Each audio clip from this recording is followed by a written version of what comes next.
Before we begin, remember, sometimes the person everyone underestimates is the one who can change everything. If you enjoy emotional stories about forced marriages, hidden strength, unexpected love, and powerful twists, please subscribe and turn on the notification bell so you never miss our next story. And tell me in the comments, where are you watching from today? Your support helps us bring you more unforgettable stories. Now, let's begin with the man who thought he was marrying a simple Omega and had no idea his entire future was about to change. Do not sign page 17. Julian Park said it so quietly that Reed Mercer almost believed the warning had come from somewhere inside his own head. His pen stopped less than an inch above the signature line. Around the 30-foot walnut conference table, 12 people went silent at once. Attorneys, trustees, senior members of the Mercer family, men and women who had spent the entire morning discussing Reed's future as if the 32-year-old heir were merely another asset being transferred from one account to another. Beyond the floor-to-ceiling windows of the downtown Chicago law office, late November rain blurred the skyline into silver streaks. Inside, everything had narrowed to one document and one impossible condition. Reed's grandfather had died 6 months earlier, leaving behind controlling voting shares in Mercer Holdings, the hospitality and commercial real estate company Reed had spent 14 years helping build. But the shares would transfer directly to Reed only if he married before his 33rd birthday, less than 30 days away. If he failed, the shares would move for 2 years into a temporary family trust chaired by his uncle Douglas Mercer. Reed had never wanted marriage to become a business decision, yet losing those shares meant giving Douglas effective control of the company. The will had made the situation worse by naming the person Reed was required to marry. Julian Park. The 26-year-old Omega sitting 3 seats away from him wore an ivory sweater beneath a camel coat and had barely spoken all morning. Reed had known of Julian for years without really knowing him. The Park family had moved within the same old Chicago circles as the Mercers, but Julian rarely stayed long at their events. He answered questions politely, avoided unnecessary conversation, and often took several seconds before responding when someone spoke to him. Over time, Mercer relatives had created their own explanation. Julian was sweet. Julian was harmless. Julian was not built for complicated things. Douglas preferred one word above all others. Simple. He had used it 3 times that morning. You could have been asked to marry someone much more difficult, Douglas had said earlier with a reassuring smile. Julian is simple. He will not interfere in Mercer business. Julian had heard him. He had not objected. That silence seemed to confirm everything the family already believed. Reed turned toward him now. What is on page 17? Julian lifted his dark brown eyes. There was nothing confused in them. The final paragraph. Douglas leaned forward. It is administrative language. Standard protection for assets entering the marriage. Julian looked at him for one measured second. Then Reed should have no reason not to read it carefully. Reed turned back several pages. The attorneys around the table shifted. That movement disturbed him more than Julian's warning. He found the paragraph and read it once, then a second time. His expression hardened. The clause had nothing to do with satisfying his grandfather's marriage condition. It stated that assets carrying voting rights or trust authority and introduced through either spouse could be temporarily administered through a Mercer-appointed office for the duration of the marriage and for 18 months afterward. Reed looked up. This would give Mercer administrators influence over Julian's family trust. One attorney cleared his throat. Limited administrative influence. It is not in my grandfather's will. No, the attorney admitted. It was added to the implementation agreement. Douglas leaned back. To protect both sides. Julian finally closed the document in front of him. If it protected both sides, the clause would require consent from both sides. Silence returned. Reed studied him. Julian continued calmly. It also survives separation for 18 months unless both designated administrators waive enforcement. The Mercer administrator can refuse. The Park administrator cannot act alone. That is not mutual protection. It is one-way control. Reed looked at the paragraph again. Julian was right. How did you catch that? Julian rested one finger on the closed agreement. Everyone in this room has spent 3 hours explaining what you gain by marrying me. His eyes met Reed's. So I started looking for what I lose. Something changed in the room. More importantly, something changed in Reed. He pushed the papers toward the attorneys. Remove the entire provision. Douglas's face tightened. Reed, do not derail a billion-dollar succession because your future spouse misunderstood. He understood it better than anyone who explained it to me. Reed's voice remained quiet. Remove it. No one argued again. Julian said nothing more, but Reed saw the faintest shift in his expression. It was not gratitude. It looked more like confirmation, as if Julian had come into the room expecting to learn something about Reed and had just received the first answer. For days later, they were married beneath crystal chandeliers in a private ballroom overlooking the Chicago River. Mercer attorneys had organized everything with the efficiency of people closing an acquisition. Ivory roses, winter greenery, a string quartet, nearly 200 guests from banking, real estate, law, and old Chicago families. Reed had expected Julian to look uncomfortable beneath so much attention. Instead, Julian entered in a tailored cream suit with the same quiet composure he had shown at the law office. Conversations softened as he passed. Reed realized people were not admiring him. They were studying him, searching for evidence that the supposedly simple Omega understood the world into which he had just been pulled. Douglas approached before the ceremony. I imagine this is overwhelming, he told Julian. The Mercer family can be complicated. Julian gave him a mild smile. Complicated things usually become easier when people stop hiding the important parts. Douglas's expression barely changed, but Reed caught it. Their vows were deliberately formal. Neither man wanted to perform feelings they had not earned. When the officiant pronounced them married, Reed did not automatically reach for Julian. He offered his hand. Julian stared at it briefly before taking it. It was a small gesture, almost invisible beneath the applause, but Julian remembered it. That evening, after the guests disappeared and the photographers left, Julian stood in the library of Reed's Gold Coast residence with a cup of tea warming his hands. Snow had begun falling beyond the windows. I have 3 boundaries, Julian said. Reed loosened his tie. We already negotiated 12 pages of boundaries. Those were legal. Julian looked directly at him. These are personal. My privacy remains mine. You never use my Omega status as a reason to speak for me. And you do not make decisions about my life without asking me first. Reed expected something more complicated. Instead, the simplicity of the requests made him understand how often Julian must have been denied them. Agreed. Julian nodded. Then we may survive this. Reed hesitated. Can I ask something? You just did. For the first time, Reed almost laughed. Why do you let my family call you simple? Julian's face gave away nothing. Would correcting them improve my life? It might stop them treating you like you do not understand anything. No, Julian took a slow sip of tea. It would make them more careful around me. Reed frowned. Julian glanced toward the window. My mother taught me something when I was young. People edit themselves around anyone they consider powerful. They explain themselves around anyone they respect. But around someone they believe does not matter, they become careless. Reed stared at him. So you intentionally let them underestimate you? Julian's mouth curved slightly. I did not invent their prejudice. I simply stopped correcting it. That seems dangerous. Sometimes. Julian met his eyes again. It is also useful. Reed thought about page 17 and understood that he had not married the man his family had described to him. He had married someone who had spent years learning exactly what people revealed when they thought he was not listening. Their first Mercer family board dinner came 3 nights later. Douglas spent most of the evening directing conversation around Julian instead of toward him. Reed noticed it now because Julian had taught him what to look for. Executives discussed hotel margins, renovation budgets, and financing costs while Julian ate quietly. Eventually, Douglas turned toward him with an indulgent smile. Since you are officially part of the family now, perhaps we should include you. Julian, do you happen to remember the operating margin on the Lakeshore Hotel portfolio last quarter? Several people looked uncomfortable. It was not a genuine question. It was a performance. Julian set down his glass. 11.7% before renovation expenses. 9.5% after them. Douglas's smile remained. Julian continued.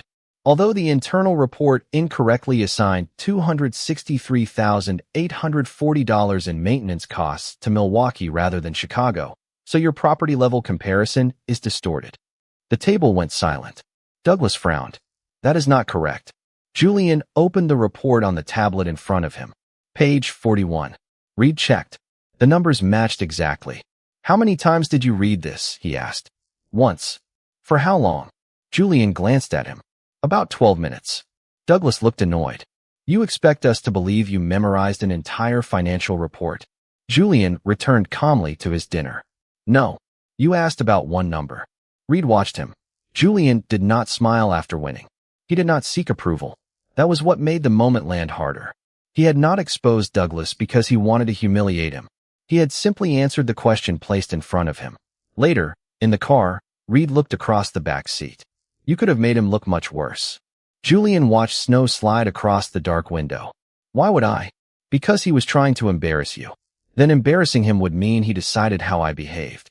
Julian turned toward him. I prefer deciding for myself. Something uncomfortable and strangely compelling moved through Reed. For years, he had equated strength with control over meetings, negotiations, outcomes, even himself. Julian seemed to possess another kind of strength entirely. He did not need to control the room because he did not need the room to confirm his value. The first real crisis came at 2:12 in the morning, less than a week later. Reed's phone woke him with an emergency message from Mercer Holdings' general counsel. A hotel acquisition the company had spent 11 months negotiating had suddenly collapsed. The seller claimed a financing condition had not been met.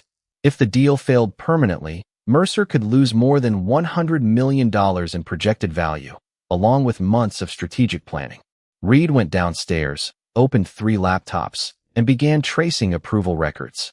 Nearly 40 minutes later, Julian appeared in the library wearing dark trousers and an ivory sweater, his hair slightly disordered from sleep.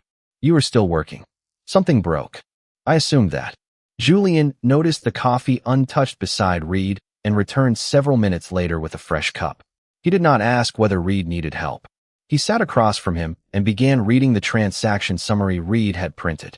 Reed could legally show him the non-confidential portion, but the internal authorization files remained restricted. 20 minutes passed. Julian pointed to 3 pages.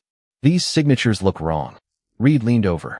They belong to different Treasury officers. Exactly. Julian placed the pages beside one another. Look at the final stroke. Each signature ended with an almost identical upward curve. Reed pulled archived originals from the secure system. The authentic signatures were different. Someone imitated all 3. Probably. How did you see that? People repeat habits even when they are pretending to be someone else. Reed began tracing the approvals backward. One questionable signature led to a consulting invoice. The invoice led to a Delaware company. That company shared a mailing address with 2 other vendors that had collectively received nearly $4 million from Mercer Holdings over 18 months. By 4:30 in the morning, Reed had identified a pattern he could no longer dismiss. Julian remained across from him, tracking dates on a legal pad. You have done this before, Reed said. Not this exactly. Then what? Julian's expression softened slightly. My father died when I was 16. My mother ran the Park Civic Foundation afterward. People believed in Omega managing family assets alone would be easy to pressure. She learned quickly that politeness attracted opportunists. And she taught you. She taught me to read everything twice. She also taught me that explanations can lie. Patterns usually do not. Reed leaned back. Is that why you never corrected my family? Julian looked at the papers. Partly. What is the other reason? He was silent for a moment. Because when I was younger, I tried. Every time I corrected someone, they told me I was being defensive. Every time I spoke carefully, they said I was slow. Every time I stayed quiet, they assumed I had nothing to say. Julian looked up. Eventually, I realized I could spend my life arguing with people about who I was, or I could let them be wrong. Reed felt shame even though Julian had not accused him. I believed them. You did not know me. I could have asked. Julian held his gaze for a second, then returned to the paperwork. You are asking now. It was not forgiveness for something Reed had never meant as cruelty. It was simply permission to do better.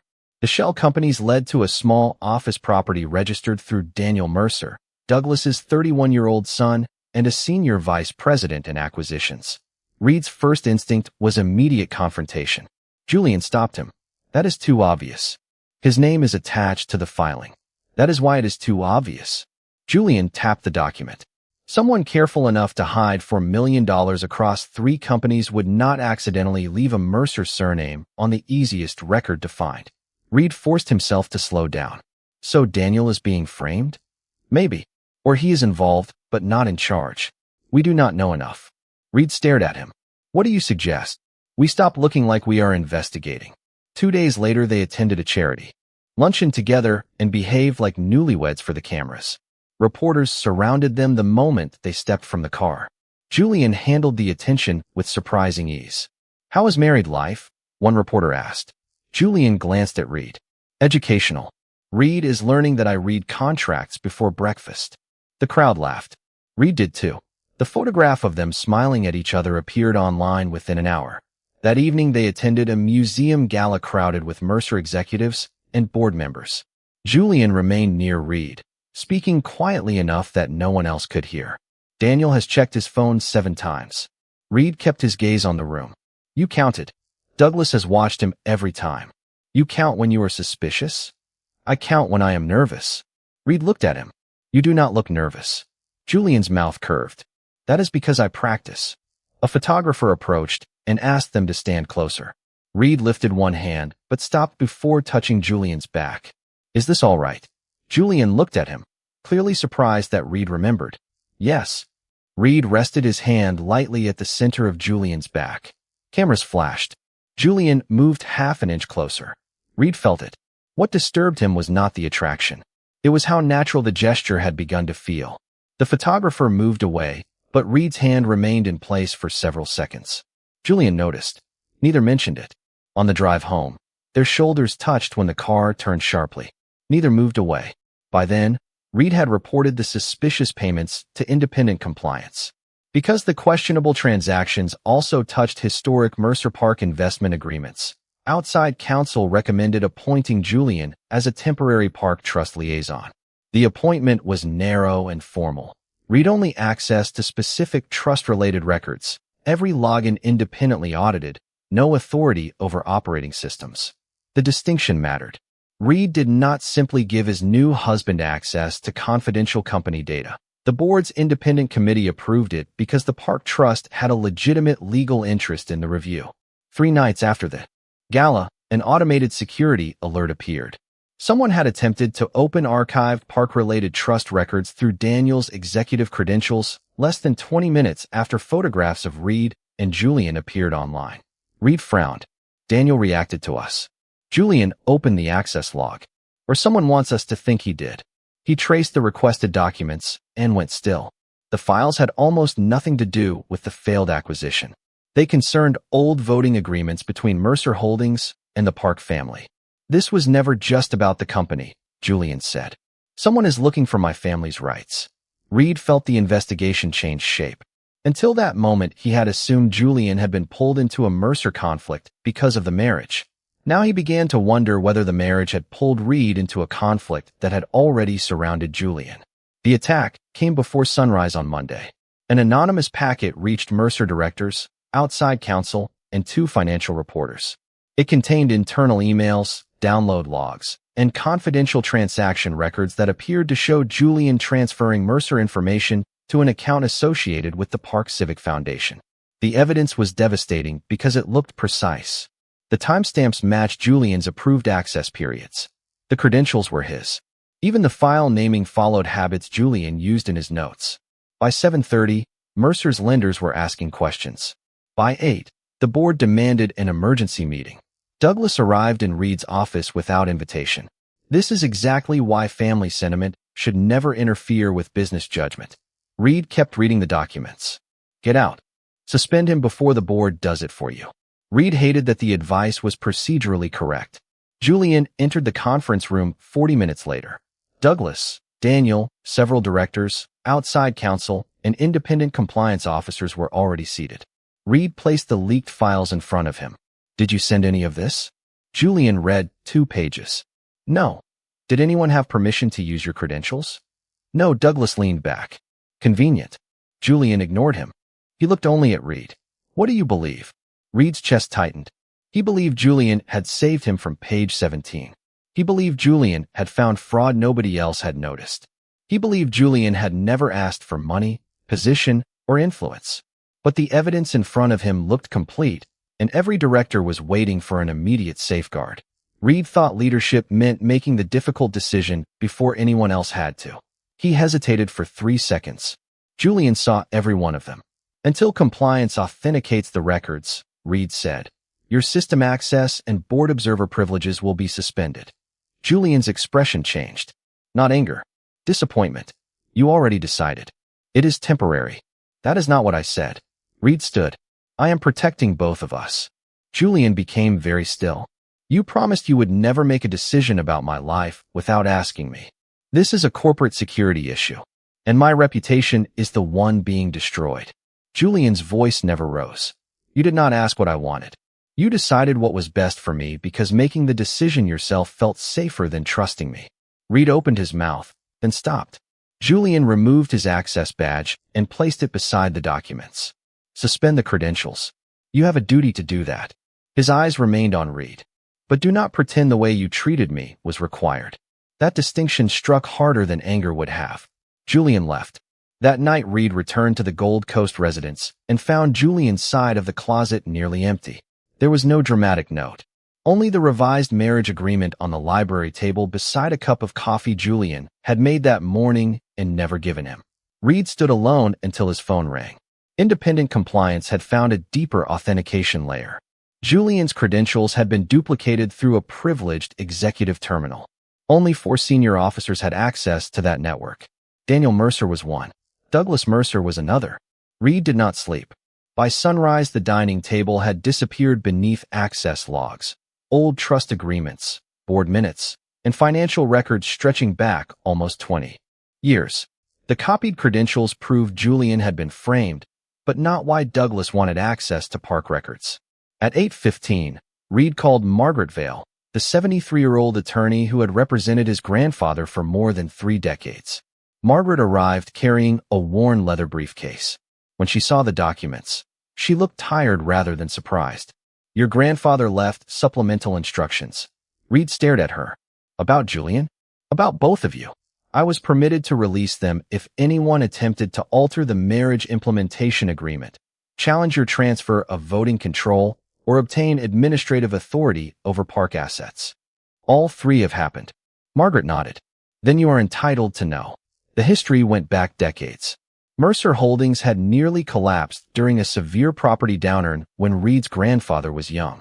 Julian's grandfather had provided emergency financing through the Park Family Trust. In exchange, the parks received a dormant voting block and several protective rights. The voting block was deliberately inactive during ordinary business. It could activate only if one Mercer family branch attempted to consolidate disputed family shares while another beneficiary's control was formally challenged. The arrangement was designed as a circuit breaker against an internal takeover. Douglas knew it existed. He had spent years trying to neutralize it. Then why the marriage? Reed asked. Margaret hesitated. Because your grandfather was brilliant and sometimes too willing to arrange other people's lives. Reed's jaw tightened. Margaret continued. He believed Douglas would eventually move against you. He also knew the park rights would be strongest if the next Mercer beneficiary and the next park beneficiary were legally aligned but financially independent. He and Julian's mother agreed years ago that if the threat became serious, cooperation between the 2 families might be necessary. Your grandfather converted that principle into a marriage condition after her death, without asking either of us. Yes. Margaret did not defend him. His goal was protection. His method was coercive. Reed appreciated the distinction. And page 17, the trust itself could not be changed by Douglas, but the attorneys still needed a separate marital implementation agreement to administer the transfer. Someone inserted that clause into a late draft. It would have allowed a Mercer-controlled office to influence park voting assets without formally amending either trust. Reed understood. Douglas had not changed the grandfather's will. He had tried to exploit the paperwork built around it. Margaret showed him older records. Years earlier, Douglas had proposed consolidating Mercer and Park Family Investment Administration under one office. Julian's mother had refused and quietly removed Mercer representatives from every park governance role. That was why Douglas had spent years encouraging the idea that Julian was incapable of serious business. If the Mercer family believed the park heir was harmless, no one would question why Douglas wanted administrative control over his trust. The failed hotel acquisition also made sense now. The shell vendors had been used to divert consulting payments and create leverage over financing approvals. Daniel had signed some paperwork, but the pattern suggested he had been used as a visible intermediary while someone with higher authority controlled the system. The manufactured acquisition crisis weakened Reed's standing just as his inheritance transfer approached. The anonymous leak then removed Julian from the boardroom. Douglas was attacking both sides of the protective structure separately. Reed closed his eyes.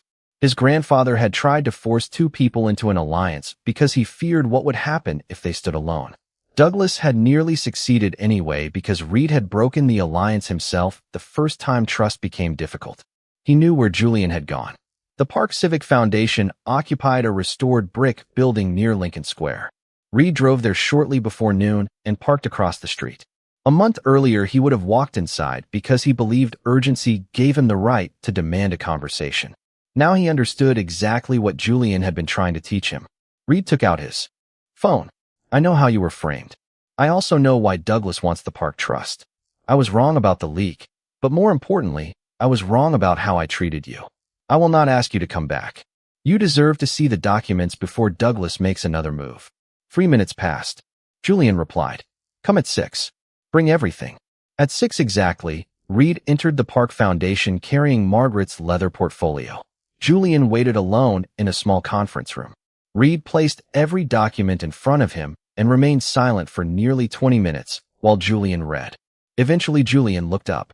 My mother knew Douglas wanted control, enough to keep him away from the trust. And your grandfather thought marrying us would solve it. Yes. Reed paused. He was trying to protect the company. That does not make forcing us right. Julian studied him. You finally understand that. I understand more than I did. Reed swallowed. I also understand that I failed you before I knew whether you were innocent. Julian shook his head. No. You were allowed to investigate me. You were even required to suspend compromised credentials. Reed looked at him. Then what did I do wrong? You stopped seeing me as your partner the moment trusting me became inconvenient. Reed absorbed the words. I am sorry. Julian did not rush to forgive him. I believe you are. That was all he offered, and Reed accepted it. Before they could continue, Reed's phone rang. Douglas. Reed answered on speaker. The board meets tomorrow morning, Douglas said. I am offering you one chance to end this cleanly. Sign a separation agreement removing Julian from any claim connected to Mercer Holdings, and I will withdraw my challenge to your inheritance. The trustees will certify your shares. The current board will support you remaining chief executive officer. Julian's eyes lifted slowly. Douglas continued. Refuse and I move forward. Your shares remain frozen, your position becomes uncertain, and everything you spent 14 years building begins slipping away. Do not destroy your future for an Omega you barely knew a month ago. Reed looked across the table at Julian. A month earlier, the answer would have been obvious. Mercer Holdings had defined his adult life. He had sacrificed relationships, sleep, and years of himself because he believed stewardship of the company was the purpose his grandfather had prepared him for. But if keeping it required Reed to surrender Julian's independence, then he would simply be repeating Douglas's logic with better intentions.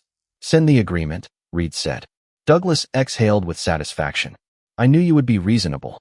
Send it so my attorney can reject it in writing. Silence followed. Think carefully, Reed. I finally am. He ended the call. Julian stared at him. You do not know what happens if you refuse. No, you could lose control of Mercer Holdings. Yes. The park rights may not be enough. I have not even reviewed the final voting report. Reed held his gaze. Then they may not be enough. Julian's expression tightened. You are willing to lose the company? I am willing to stop using you as the price of keeping it. Reed's voice softened. Those are not the same thing. Julian looked away because the emotion in his face had become harder to hide. The next morning, Mercer Holdings' largest boardroom was filled with directors, trustees, outside counsel, family representatives, and an independent election inspector. Douglas had formally challenged Reed's transfer of the inherited shares, arguing that the marriage condition had been compromised by Julian's alleged misconduct and their separation. Until the challenge was resolved, Reed's new voting bloc remained frozen. Douglas believed the temporary trust would therefore fall under his control. He placed the separation agreement in front of Reed. Last chance. Reed opened his own portfolio and removed a signed waiver. It stated that if receiving immediate control of his grandfather's shares required any restriction on Julian's independent park rights, Reed would relinquish his immediate claim and allow the inheritance dispute to proceed without such conditions. Douglas stared at the signature. "What are you doing?" "Making sure I do not become you." Reed placed the waiver on the table. "If keeping this company requires me to betray my husband or take away his choices, then keep the company." A quiet movement came from the back of the room. Julian had entered with Margaret Vale and 2 park trustees. Reed had not known whether he would come. Their eyes met. Julian's guarded expression softened for a moment. Then he noticed the final proxy report beside the election inspector. He stepped toward it and read the totals. Douglas had accumulated 51.4% of the currently counted eligible voting power. Julian looked at Margaret, then at the activation documents they had reviewed the night before. Something clicked into place. "He thinks he has enough votes," Julian said. Douglas gave him a tired smile. "I do." Julian's voice remained calm. "No, you do not." He placed the original Mercer Park agreement before the independent inspector. The dormant park voting block activated when 2 conditions occurred simultaneously. One Mercer branch attempted to consolidate disputed family shares, and another beneficiary's control remained under formal challenge. Douglas had created both conditions himself. By challenging Reed's inheritance while seeking temporary control, he had triggered the protection written decades earlier. The park trustees had filed the activation notice that morning, but Douglas's proxy report had been prepared without including the newly activated votes. Outside counsel reviewed the agreement. The inspector confirmed the park block was valid. Douglas's majority vanished. Julian was not finished. He requested review of 3 proxies included in Douglas's total. During the investigation into the shell companies, he and Reed had discovered that the entities supporting those proxy authorizations were not the shareholders of record on the required date, and the authority chain submitted with the proxies did not match the custody records. The inspector suspended those votes pending verification. Douglas's total fell from 51.4% to 46.7%. For the first time, Douglas looked genuinely frightened. Julian then placed the executive authentication logs on the table. Daniel's credentials had been used in several trust searches, but the deeper network records traced the requests through a restricted terminal assigned to Douglas's executive office. Daniel finally spoke. His face had gone pale. "My father told me the shell companies were acquisition vehicles. He said signing the vendor authorizations was routine." Douglas turned on him. "Be careful." Julian did not. He did not need Daniel's accusation to prove everything. "This is not about what anyone says now," Julian told the room. "It is about what the records show." He laid out the copied credentials, shell payments, altered financing approvals, trust searches, and timing of the anonymous leak. The pattern was clear enough for outside counsel to request a formal independent investigation and for the board to suspend Douglas from any administrative authority pending review. The park trust now held the deciding voting block. Everyone in the room seemed to expect Julian to make a demand. A board seat, a controlling position, personal authority over Mercer Holdings. Douglas had spent years believing power could only be understood as possession, so even in defeat he expected Julian to want what he wanted. Julian looked at Reed. Then he cast the park votes for an independent director slate that supported Reed remaining chief executive officer while the inheritance dispute was resolved. Reed did not simply accept victory. He immediately proposed governance reforms requiring independent review of major trust-related transactions, stronger conflict of interest disclosure, and equal representation for park interests whenever historic park voting rights were active. "I do not want authority that depends on one person being impossible to challenge," Reed said. "If Mercer Holdings survives this by replacing one unchecked ruler with another, then we learn nothing." Julian met his eyes across the room. That was the moment the phrase power couple would later come to mean something entirely different to both of them. Reed had power because he knew how to lead. Julian had power because he knew when leadership needed limits. Neither needed to stand above the other. Nearly an hour later, after the attorneys, directors, and reporters had left, Julian stood alone beside the windows overlooking the Chicago River. His hands had begun trembling now that no one was watching. Reed approached, but stopped several feet away. "Can I come closer?" Julian looked at him. "Yes." Reed took another step. "Can I hold you?" Julian nodded. Reed wrapped his arms around him. Julian gripped the front of Reed's charcoal coat and rested his forehead against Reed's chest. For several seconds, neither man spoke. "You signed away the inheritance before you knew I could change the vote," Julian whispered. "I was not trying to save the inheritance." Reed tightened his arms slightly. "I was trying to stop losing you." Julian lifted his face.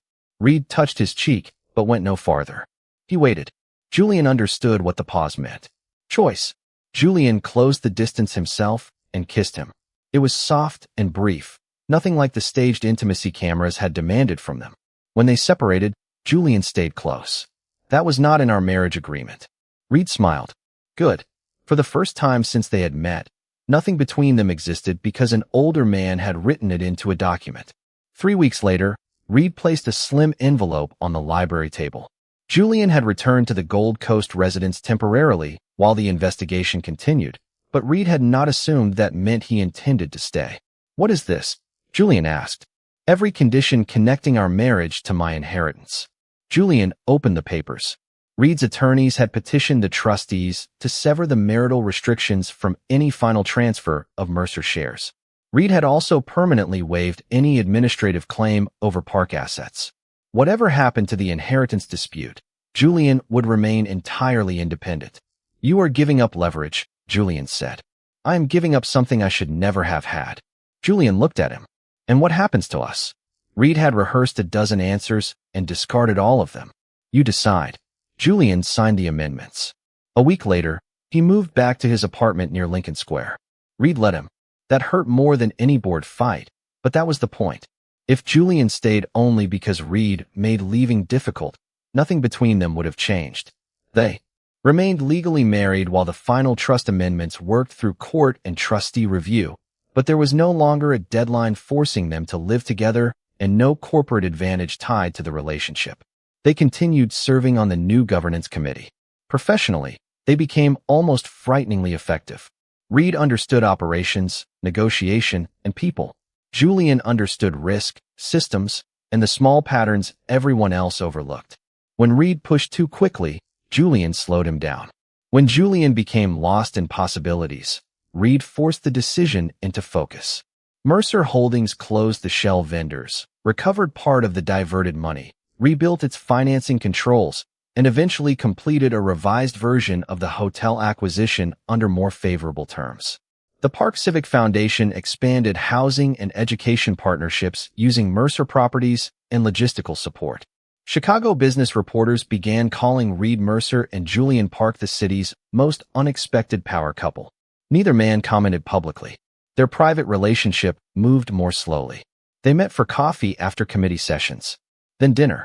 Reed learned Julian hated crowded restaurants, but loved old bookstores. Julian learned Reed pretended not to care about music, but could identify nearly every jazz record in his grandfather's library. They argued without lawyers in the room. They apologized without treating apology as surrender. The marriage had begun because two dead generations had tried to protect the future by controlling it. Reed and Julian were slowly building something stronger because neither of them could force the other to remain. 2 months later, on a rainy Sunday evening, Julian appeared at the Gold Coast residence without warning. Reed opened the door and stared at him. Julian carried no briefcase, no folder, no trust documents. "I thought we should finish a conversation," Julian said. They went to the library.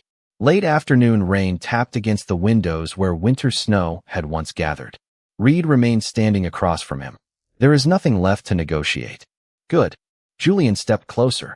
"Then ask me something that has nothing to do with money, trusts, voting rights, or your grandfather." Reed's heart began beating harder than it had during the shareholder meeting. "All right." He looked at Julian carefully. "If there were no Mercer shares, no park votes, no inheritance, and absolutely nothing either of us could gain from staying married, would you still choose me?" Julian's eyes softened. "That is the first real proposal you have ever given me." Reed waited. Julian crossed the space between them and took his hand. "Yes." Reed exhaled. Julian smiled. "But I still read every contract before I sign it." Reed laughed and pulled him closer only after Julian moved first. In April, they held a private renewal ceremony with fewer than 40 guests. No trustees attended in an official capacity. No corporate photographers waited outside. There were no legal documents on a table afterward. Julian wore cream. Reed wore midnight navy. Their first wedding had been designed to satisfy a dead man's condition. Their second existed only because both of them had chosen to stand there. By the end of the year, Mercer Holdings posted its strongest operating performance in nearly a decade. The expanded Mercer Park Community Partnership financed affordable housing, job training programs, and educational grants across Chicago. Julian refused several offers to become a full-time Mercer executive because he wanted to retain independence through the Park Foundation, but he remained an equal governance partner on matters affecting both families. That decision only strengthened the partnership. Reed did not need Julian beneath him in the corporate hierarchy to treat him as an equal. People still underestimated Julian occasionally. Some heard that he was quiet and assumed he was weak. Some remembered the old Mercer gossip and used the word simple before meeting him. Julian rarely corrected them. One evening after a charity dinner, he and Reed returned home, removed their coats, and sat together in the kitchen with coffee. Reed glanced at him. "Does it still bother you?" Julian leaned against his shoulder. "What? When people call you simple?" Julian considered the question. "Not really." "Why not?" Julian looked down at their joined hands. "Because simple was never who I was. It was what they needed me to be so they could feel powerful." Reed was quiet. Julian smiled faintly. "And the person whose opinion matters learned the difference between simple and intelligent?" Reed asked. Julian shook his head. "Between quiet and powerless." Reed lifted Julian's hand and pressed a gentle kiss against his knuckles. Months earlier, Reed Mercer had been forced to marry a man his family believed would be easy to control in order to secure an inheritance he thought defined his future. Instead, he had discovered that the so-called simple Omega could see dangers an entire board had missed, stand against a family that had underestimated him for years, and hold power without ever needing to dominate anyone. Julian had discovered something too. The heir he expected to treat marriage as another acquisition had been capable of learning that love without choice was merely another form of control. Reed had given up power before knowing Julian could return it. Julian had returned that power only after ensuring Reed would never hold it alone. That was why the newspapers were wrong when they said the shareholder battle had made them a power couple. The real transformation had happened earlier, in quieter moments. When Reed first stopped his pen because Julian spoke, when Julian trusted Reed enough to reveal why he remained silent, when Reed finally chose Julian without knowing what the choice would cost, and when Julian came back only after he was completely free to leave.